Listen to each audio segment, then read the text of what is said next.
বাউল নামক ফাউলটা যে আল্লাহকে নিয়ে গালি দিল, আপনারা শুনছেন না?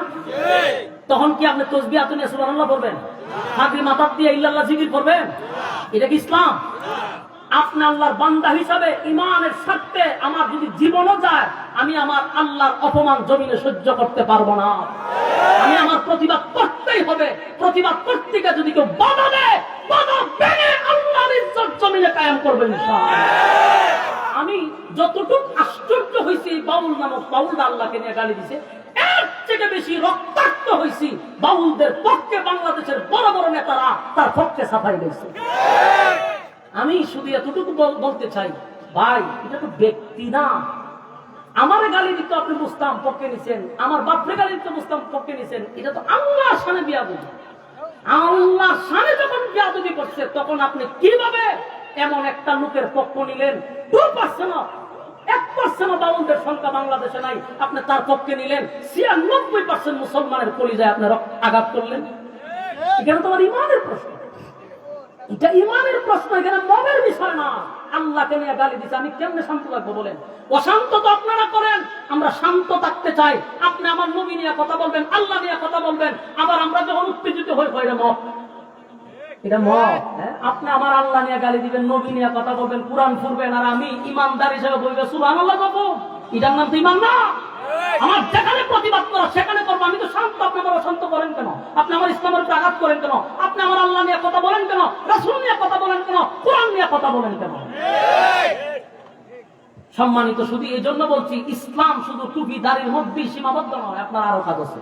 আপনি এই কর্মসূচিটা দেখেন, রাসূল 13 বছর কিন্তু মাইর খেয়েছে, 13 বছর মাইর খেয়েছে, একটা প্রতিবাদও করেন। আপনি 13 বছরের জিন্দগিটা পড়েন, কোনদিন রাসূল একটা প্রতিবাদও করে নাই। রক্তাক্ত হয়েছে, রাসূল বেহুশ হয়ে গেছে, এরপর দাঁড়াইছে, আবার মারছে, প্রতিবাদ করে নাই। কেন?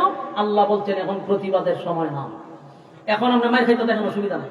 কিন্তু মদিনার ইতিহাস করেন 10 বছর, 10 বছরে যতটা যুদ্ধ হয়েছে মদিনায়, কোন একটা যুদ্ধেও বেঈমানরা বিজয় লাভ করতে পারে নাই।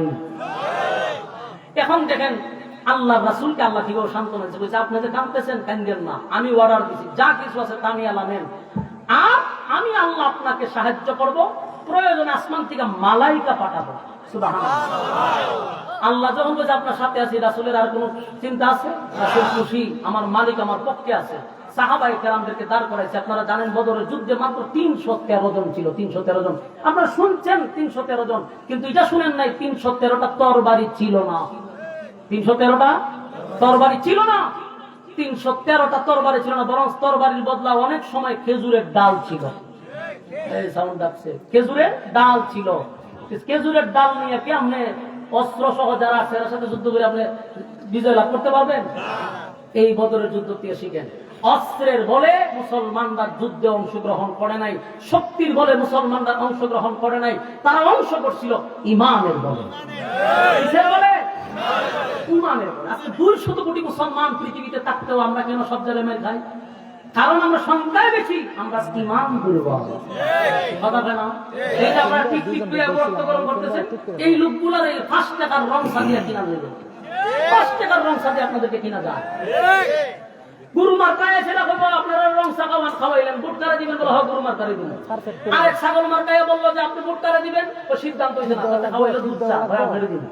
আরেকজনে খাওয়াইলো কফি কো বুট ফেলে দিবেন। বুট বেড়া তোর একটা 3 জনে দিলি কেমন? কথা হয় না? আছে না নাই? ইমান কত দুর্বল। 5 টাকার কাছে যেখানে ইমান বিক্রি হয়, সেখানে আপনি আল্লাহরে গালি দিলে প্রতিবাদটা করবেন কেমন? তাহলে তুমি ইমানের ক্লাসেই ভর্তি হন নাই, প্রতিবাদ করবেন কেন? আমার যুবক ভাইরা, রাসূল আরবি সাল্লাল্লাহু আলাইহি ওয়াসাল্লাম মক্কায় যুদ্ধ করলেন। রাসূল আগে যুদ্ধে অংশগ্রহণ করে নাই, তারা রাসূলকে আঘাত করতে আসছে। আল্লাহ বলেছে এখন আপনি শুরু করেন। এটাকে আমরা অনেক সময় ভিন্ন কথা বলি, জিহাদটাকে, ঠিক না? এদিকে গেলাম না, আসলে আমরা সামনে যাই। মনে করেন যুদ্ধে মদিনা আসার 6 মাস হয়ে গেছে। কয় বছর? না, 6 বছর হয়েছে। কয় বছর? 6 বছর। 6 বছর হওয়ার পরে রাসূল একদিন স্বপ্ন দেখছে। স্বপ্ন কি দেখছে? যে সাহাবায়ে কেরামদেরকে নিয়ে রাসূল গেলেন মক্কায় হজ উমরা করার জন্য। এখানে হজ উমরা করলো নিরাপদে, রাসূল আবার সাহাবীদেরকে নিয়ে মদিনায় ফিরে আসলো। আসার পরে রাসূল ঘুম থেকে জাগ্রত হইয়া মসজিদে নববীতে ফজরের নামাজের পরে সাহাবায়ে কেরামদেরকে নিয়ে বসে বলল, শোনো, আমরা মক্কা থেকে আসছি আজ 6 বছর হয়ে গেছে। আমি আজকে একটা স্বপ্ন দেখলাম যে তোমাদেরকে নিয়ে আমি গেছি মক্কায়, সেখানে গিয়া তোমাদেরকে নিয়ে হজ উমরা করলাম, নিরাপদে মদিনায় ফিরে আসলাম। হযরত উমর তো একটু সাহসী দাঁড়ায়, হুজুর বেয়াদবি মাফ করবেন, আপনার স্বপ্ন তো স্বপ্ন নয়, ওহী। নবীদের স্বপ্ন কি? ওহী। আপনার স্বপ্ন যেহেতু ওহী, নবীদের কথা যেহেতু বাস্তব, তাহলে আমাদের কলিজাটা ফেটে যায়। আমরা 6 বছর হয়েছে নিজের দেশ ছেড়ে আসছি মদিনায়, আজও যাইতে পারলাম না। আপনি যেহেতু দেখছেন নিরাপদে গেছেন, নিরাপদে আসছেন, আমরা মক্কায় যাব। সুবহানাল্লাহ। সাহাবায়ে কেরামদের আবদার তো, রাসূল বলেন ঠিক আছে তাহলে ঘোষণা দাও। ঘোষণা দিল, প্রায় 1500 সাহাবী একত্রিত হয়েছে। বেড়া বকরি লইয়া রাসূল চলে গেলেন কোথায়? মক্কার দিকে হজ উমরা করবে। রাস্তায় যখন যাওয়া শুরু করছে, ওই যে তত্ত্ব সন্ত্রাস আছে, যারা এখন দেখছেন না মিডিয়ার মধ্যে কিছু তত্ত্ব সন্ত্রাস আছে, ঘটনা ঘটে একটা, পচার পরে আরেকটা। তো এরকম একটা খবর আবু সুফিয়ানের কাছে চলে গেছে। কি চলে গেছে?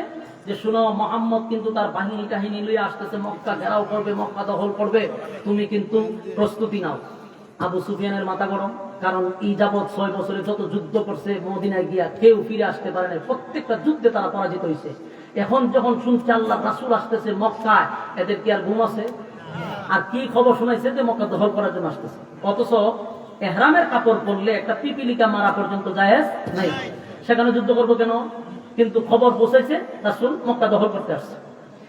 আবু সুফিয়ান করলো কি, হুদাইবিয়া নামক একটা জায়গা আছে মদিনা মক্কার থেকে 19 অথবা 21 কিলো হবে এই জায়গাটা দূরত্ব মক্কার থেকে, সেখানে বাহিনী দিয়া রাসূলের সমস্ত সাহাবীদেরকে আটকায় দিয়েছে যে না, আপনাদেরকে মক্কায় ঢুকতে দেওয়া হবে না, মক্কায় ঢোকার অনুমতি নাই। রাসূল করলো কি, সাহাবায়ে কেরামদের বলল ঠিক আছে এখানে তাঁবু টাঙাও। তাঁবু টাঙাইলেন। টাঙানোর পরে 2-3 দিন ওখানে থাকার পরে হযরত উসমান রাদিয়াল্লাহু তাআলা ঢুকে রাসূল পাঠাইলেন মক্কায়। তুমি গিয়া বিষয়টা তাদের কাছে বলো যে আমরা মূলত যুদ্ধ করতে আসি নাই, আমরা আসি হজ এবং উমরা করার জন্য। আমরা হজ উমরা করে শুধু আবার আমরা মদিনায় চলে যাব। উসমানকে কেন পাঠাইলেন? উনি ভদ্রনম্র আর উনি ব্যবসায়ী মানুষ, পাঠাইছে। কিন্তু ঘটনাটা করছে, উসমান যখন মক্কায় গেছে, আবু সুফিয়ানের লোকেরা হযরত উসমানকে তারা বন্দী করে রাখছে। কথা কি বুঝতেছেন? বন্দী করে রাখছে।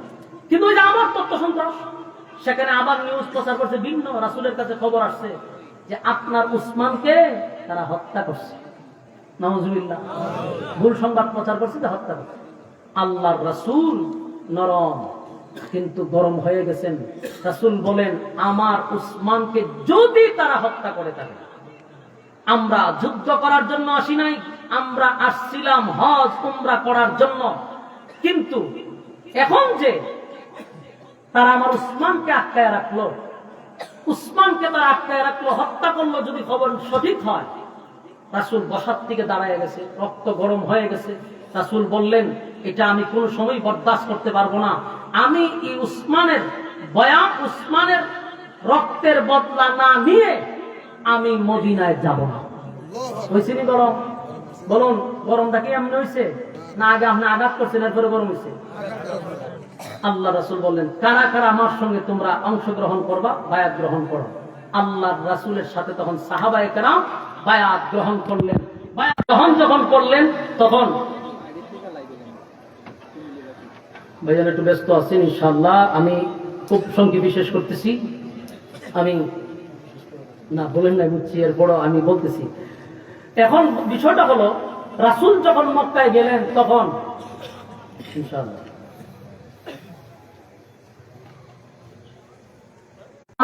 হত্যার প্রতিশোধ নিতে আমার সঙ্গে তোমরা অংশগ্রহণ করো, হাত মিলাও। এটা রেকর্ড বায়াত।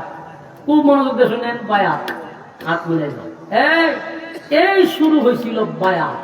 এটা রক্ত দেওয়ার জন্য রাসূল বলছিল বায়াত গ্রহণ করো। আজকে এই বায়াত তারা বাংলাদেশে চাউলে আর ডাইলে খিচুড়ি বানাইল। এখন বায়াতের নামে বন্ডামি শুরু হয়েছে, বায়াতের নামে এখন খানকাহ তৈরি হয়েছে, বায়াতের নামে গরু ছাগল আর মুরগি নিয়ে একটা জায়গায় জমা করা হয়, পীর ফকিরের কারখানা তৈরি হয়েছে। এই বায়াত কি শুরু করছে? অথচ বায়াত কিসের জন্য হয়েছিল একটু আপনারা গাড়াগাড়ি করেন। বায়াত ছিল রক্ত দেওয়ার জন্য, বায়াত খিচুড়ি খাওয়ার জন্য নয়, পীর মুরিদি করার জন্য বায়াত ছিল না, রক্ত দেওয়ার জন্য অংশগ্রহণ ছিল। কথা বুঝতেছেন? সম্মানিত শুধু এখন আসুন, আল্লাহর রাসূল যখন এই কথা বলছে এখান থেকে একটা খবর গিয়া পৌঁছে গেছে কোথায় জানেন? সেই খবর গিয়া পৌঁছে গেছে আবু সুফিয়ানের কাছে। আবু সুফিয়ানের কাছে গিয়া খবর